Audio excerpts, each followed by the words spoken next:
এয়া পুখুৰীৰ পানী গুৱাহাটী সন্ধিয়া 12 বজাৰ বাতৰি পঢ়িছো মই কৰোনা ভাইৰাছে এতিয়াৰ ঘাই বাতৰি কেইটা হল বয়লাৰ বস্তিত চিংৰা বিস্ফোৰণ লগতে জলকীয়া বিস্ফোৰণ সলমান খান বলডাউট মুৰ্গীৰ প্ৰতিবাদ গৰ্ভনিৰোধক টেবলেটৰ নাও দুৰ্ঘটনা আৰু আইচক্ৰীম লগতে অন্যান্য এতিয়া শুনক বিতং বাতৰি অহাকালি গুৱাহাটী বয়লাৰ বস্তিৰ বয়লাৰ হোটেলত 4জন কৰ্মচাৰীয়ে চিংৰা বনাই থকা অৱস্থাত হঠাৎ এটা চিংৰা বিস্ফোৰণ হয় 4জনৰ মাজত 6জন নিহত হয় আৰু 11জন আহত হয় আহত কেইজনক পানী ঢালি জ্বলাই দিয়া হয় আৰু নিহত কেইজনক ওচৰৰ চাইকেল গেৰেজত ভৰ্তি কৰা হৈছে আটাইকেইজনৰ বয়স আনুমানিক 190 কিংবা 250 বছৰ হ'ব বুলি আমাৰ সাংবাদিক হাঁহি মালতীয়ে জনাইছে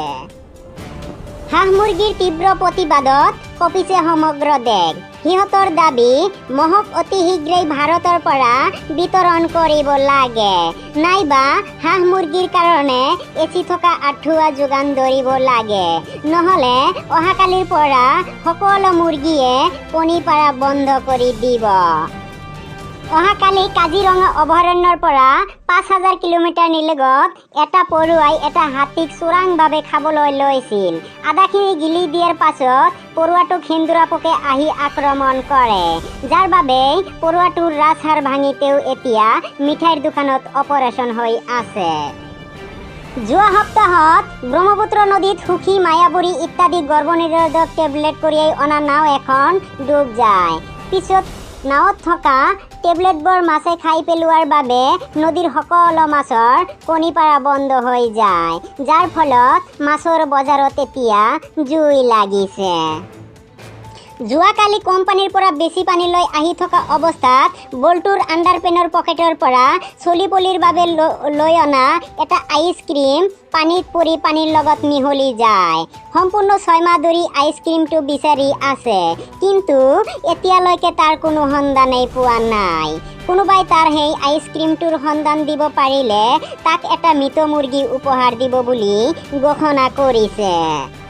আমালৈ এইমাত্ৰ অহা বাতৰি মতে সন্ধিয়া 2 বজাত জালুকবাৰীত জলকীয়া বিস্ফোৰণ হয় 5টা পিঁয়াজ থিতাতে নিহত হয় লগতে 3.5টা দাইল আৰু 2টা আলু আহত হয় আমাৰ সাংবাদিক মিঠাতেল বৰুৱাই জনোৱা মতে এই বিস্ফোৰণৰ মূল কাৰণ হ'ল বিদেশৰ পৰা অহা চালানী মাছ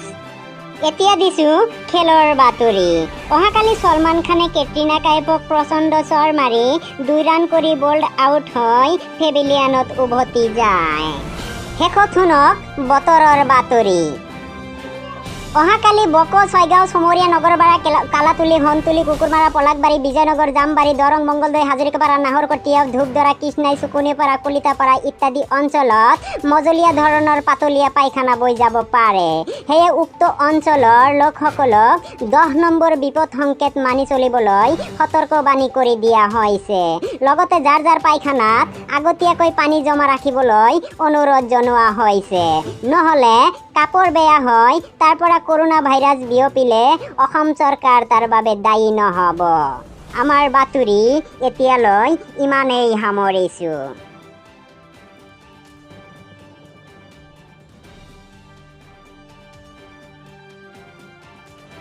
হাই বন্ধুসকল আমাৰ বাতৰি পৰিৱেশন কেনে লাগিল জনাবলৈ নাপাহৰিব আৰু যদি অলপ মনোৰঞ্জন দিব পাৰিছোঁ তেন্তে আপোনালোকে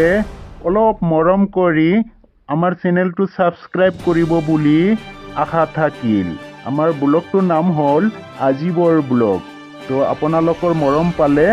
অনাগত সময়ত আৰু বহুত কিছু দিব পাৰিম তো তেতিয়াহ'লে ভালে থাকক কুশলে থাকক সকলোৰে বাবে দিনবোৰ প্ৰতিটো দিন শুভ হওক লগতে এই দেশত যি কৰোনা ভাইৰাছ আহিছে ন